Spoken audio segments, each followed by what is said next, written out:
Hi hello అండి, అందరికీ నమస్కారం. Welcome to public pulse media. ఈరోజు మనం రాజధాని అమరావతిలో ఒక ఇంట్రెస్టింగ్ విషయం గురించి అయితే తెలుసుకోబోతున్నామండి. మనం ఇక లేట్ చేయకుండా వివరాల్లోకి వెళ్దామండి. ఇక్కడ మనం చూస్తున్నటువంటి ఈ కాలువ ఏంటంటే కొండవీడు వాగు కాలువ. చూడొచ్చు, ఇది కొండవీడు వాగు కాలువ అండి. ఇక్కడంతా కూడా ఈ కొండవీడు వాగు కాలువని మొత్తాన్ని కూడా తవ్వేసినటువంటి పరిస్థితి. అంతేకాకుండా నీరు కూడా చాలా ఎక్కువగా ఉంది. ఏంటంటే కాలువ తవ్వుతున్నప్పుడే ఇంత నీరు ఎందుకు వచ్చింది అని మీ అందరికీ డౌట్ రావచ్చు. అదేనండి ఈరోజు మనం మాట్లాడుకోబోయేటువంటి విషయం.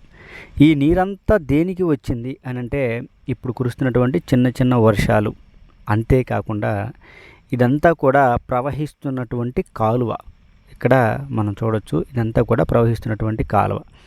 ఈ బ్రిడ్జ్ ఏంటంటే N6 రోడ్డు ఎక్కడైతే కొండవీడు వాగు కాలువని క్రాస్ అవుతుందో ఆ ప్రాంతంలో నిర్మాణం చేస్తున్నటువంటి ఒక బ్రిడ్జ్. అయితే ఆ బ్రిడ్జ్ నిర్మాణం ఇంకా పూర్తి కాలేదు. ఇదిగో చూడొచ్చు, ఇవన్నీ కూడా బాక్స్ గడ్డర్లో ఇంకా నిర్మాణం చేయవలసి ఉంది. ఇక్కడ ఈ బాక్స్ గడ్డర్లో ఈ విధంగా నిర్మాణం చేయాలి అంటే ఇక్కడ జరుగుతున్నటువంటి ఈ ఎర్త్ వర్క్ జరగకూడదు. ఎందుకంటే బాక్స్ గడ్డర్ నిర్మాణం జరగాలంటే ఈ మట్టి ఎర్త్ అనేది మనం చూసినటువంటి పిల్లర్ హైట్ అయితే ఉండాలి. కానీ ఇక్కడ ఏం చేస్తున్నారంటే మనం చూడొచ్చు, మట్టి మొత్తాన్ని కూడా తొలగించి వేస్తున్నటువంటి పరిస్థితి. ఎందుకు ఇలా తొలగించి వేస్తున్నారు అని అంటే ఇక్కడ ప్రస్తుతానికి ఈ బ్రిడ్జ్ పనులైతే ఆగిపోయినటువంటి పరిస్థితి. ఎందుకు ఆగినాయి ఇవన్నీ కూడా మనం చూద్దామండి. ఏంటంటే లాస్ట్ ఇయర్ చూసినట్లయితే వర్షాకాలంలో ఈ వరద నీటి వల్ల ఈ అమరావతిలో కాస్త నీరైతే ఎక్కువగా కనిపించింది. కొద్దిగా ముంపు ప్రాంతాల్లోకి వరద నీరైతే చేరినటువంటి పరిస్థితి. ఎందుకు అలా చేరింది అంటే లాస్ట్ ఇయర్ జరిగినటువంటి పరిస్థితి ఏంటంటే, లాస్ట్ ఇయర్లో ఈ అమరావతి పనులు మొదలైన తరువాత ఈ బ్రిడ్జిల దగ్గర అమరావతిలో అన్ని బ్రిడ్జిల దగ్గర పనులైతే మొదలయ్యాయి. పనులు మొదలైన తర్వాత బ్రిడ్జి నిర్మాణత అనుకూలత కోసం ఇక్కడ ఉన్నటువంటి ఏదైతే ఈ స్పాన్ల మధ్య మొత్తం కూడా మట్టితో నింపేస్తారు. ఎందుకంటే జేసీబీలు కానివ్వండి, ప్రొక్లైనర్లు కానివ్వండి, క్రేన్లు కానివ్వండి, ఇవన్నీ తిరగడం కోసం ఇక్కడైతే ఇదంతా కూడా మట్టితో నింపేస్తారు. ఈ విధంగా మట్టితో నింపేయడం వలన లాస్ట్ ఇయర్ ఏం జరిగిందంటే ఈ వర్షపు నీరు రావడం వలన ఈ బ్రిడ్జి కిందల నుంచి వెళ్ళలేక, ఎందుకంటే మట్టితో మొత్తం నింపేశారు కాబట్టి ఈ బ్రిడ్జిల కింద నుంచి నీరు వెళ్ళలేక ఇదంతా కూడా వరదలాగా కనిపించింది. ఎటుదటు ముంపు ప్రాంతాలకి వెళ్ళడం అయితే జరిగింది. ఇలాంటి పరిస్థితుల్లో ఈ సంవత్సరం ముందుగానే గత పాఠం నేర్చుకున్నటువంటి అధికారులు ఇప్పుడైతే అన్ని బ్రిడ్జిల కింద ఈ విధంగా ఉన్నటువంటి మట్టి మొత్తాన్ని కూడా తొలగించి వేస్తున్నారు. అంతేకాకుండా ఎక్కడైతే ఈ విధంగా బ్రిడ్జిల కింద నుంచి మట్టి తొలగించలేమో, అంటే బ్రిడ్జి పనులు ఇంకా చాలా వేగంగా చేయాలి అని అనుకుంటున్నారో ఆ బ్రిడ్జిల దగ్గర మాత్రం పూర్తిగా కాలువలని పాలవాగు కానీ కొండవీడు వాగు కాలువలు కానీ పూర్తిగా పక్కకు మలిపేసి ఈ బ్రిడ్జి పనులు అయితే చేస్తూ ఉన్నారండి. అయితే మనం చూస్తున్నటువంటి ఈ బ్రిడ్జు N6 బ్రిడ్జ్ అండి. ఇది ప్రస్తుతానికి ఈ బ్రిడ్జికి సంబంధించినటువంటి వర్క్ 2014-2019లోనే స్లాబ్ మొత్తం వేసేశారు. ఇక మిగిలిందల్లా బాక్స్ గడ్డర్ల వర్క్ మాత్రమే. అయితే బాక్స్ గడ్డర్ల వర్క్ మాత్రం ఈ వర్షాకాలం అయిపోయే వరకు అయితే ఇక్కడ మొదలు కాదు. కానీ ఈ బ్రిడ్జి పైన మాత్రం వర్క్ జరుగుతూ ఉంది. ఏంటంటే ఇక్కడ మనం చూడవచ్చు, కొత్తగా డివైడర్ల నిర్మాణం చేశారు. ఇదిగోండి, డివైడర్ల నిర్మాణం చేస్తున్నారు. తరువాత ఇక్కడ ఈ బ్రిడ్జి పైనే తార్ రోడ్డు కూడా వేసేస్తారు. అంటే ఏదైతే ఈ బాక్స్ గడ్డర్లకి సమయం అనుకూలించే వరకు ఈ బ్రిడ్జి పైన ఉన్నటువంటి మొత్తం వర్క్ను కూడా కంప్లీట్ చేస్తారు. ఇదిగోండి మనం చూడవచ్చు, ఇవి కొత్తగా తీసుకొచ్చినటువంటి డివైడర్లు రెడీమేడ్గా ఇక్కడ ఈ బ్రిడ్జిని అయితే నిర్మాణం చేస్తారండి. ఆ దూరంగా చూడవచ్చు, అదంతా కూడా BSCPL వారి మొత్తం యూనిట్. ఇక్కడ ఏవైతే ఈ బ్రిడ్జికి కావాల్సినటువంటి బాక్స్ గడ్డర్లో ఈ సిమెంట్ బ్లాక్స్ అన్నీ కూడా అక్కడే తయారు చేస్తారండి. అంతేకాకుండా తారు ఈ యూనిట్ కూడా అక్కడ నిర్మాణం చేశారు. మరియు రెడీమిక్స్ ప్లాంట్ను కూడా నిర్మాణం చేశారండి. ఇదంతా మనం క్లియర్గా చూడవచ్చు, డివైడర్ నిర్మాణం అయితే చేశారు. ఈ ఒక్క బ్రిడ్జి దగ్గర మాత్రమే కాదండి, ఏంటంటే ఈ కొండవీడు వాగు కాలువ E10 రోడ్డుని ఎక్కడైతే క్రాస్ అవుతుందో అక్కడ చూస్తాము.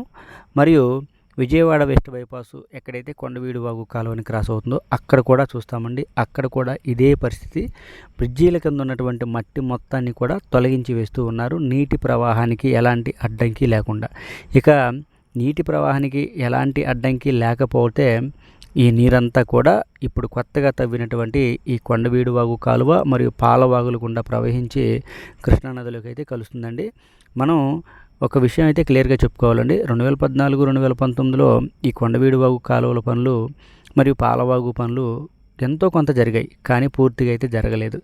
కానీ ఇప్పుడైతే ఆ కొండవీడు వాగు కాలువ మరియు ఈ పాలవాగు విస్తరణ పనులు అయితే దాదాపుగా పూర్తిగా వచ్చాయి. చాలా వెడల్పు మరియు చాలా డెప్త్గా తవ్వడం జరిగింది.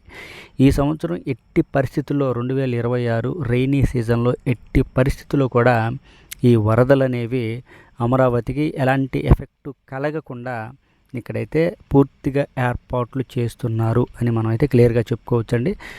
ఇదంతా కూడా మనం చూడొచ్చు. ఏదైతే మనం ఇప్పుడు మరొక బ్రిడ్జి దగ్గరికి రావడం జరిగింది. చూసారా ఎంత వెడల్పుగా ఈ కొండవీడు వాగు కాలువను తవ్వారో మనం ఇక్కడైతే చూడొచ్చు. మనం ఇప్పుడు E10 రోడ్డు ఎక్కడైతే కొండవీడు వాగుని క్రాస్ అవుతుందో అక్కడ ఇదిగో చూడొచ్చు. ఇక్కడ కూడా ఈ బ్రిడ్జి కింద మొత్తం మట్టిని అయితే తొలగించి వేశారు. మంత్రి నారాయణ గారు కూడా పదే పదే ఈ విషయమే చెప్పారండి. లాస్ట్ ఇయర్ వచ్చినటువంటి ఫ్లడ్ని దృష్టిలో పెట్టుకొని ఈ సంవత్సరం తగు చర్యలు తీసుకోవటం, జాగ్రత్తలు తీసుకోవడం జరిగిందని మనకైతే వివరంగా తెలియజేయడం జరిగిందండి. చూడొచ్చు.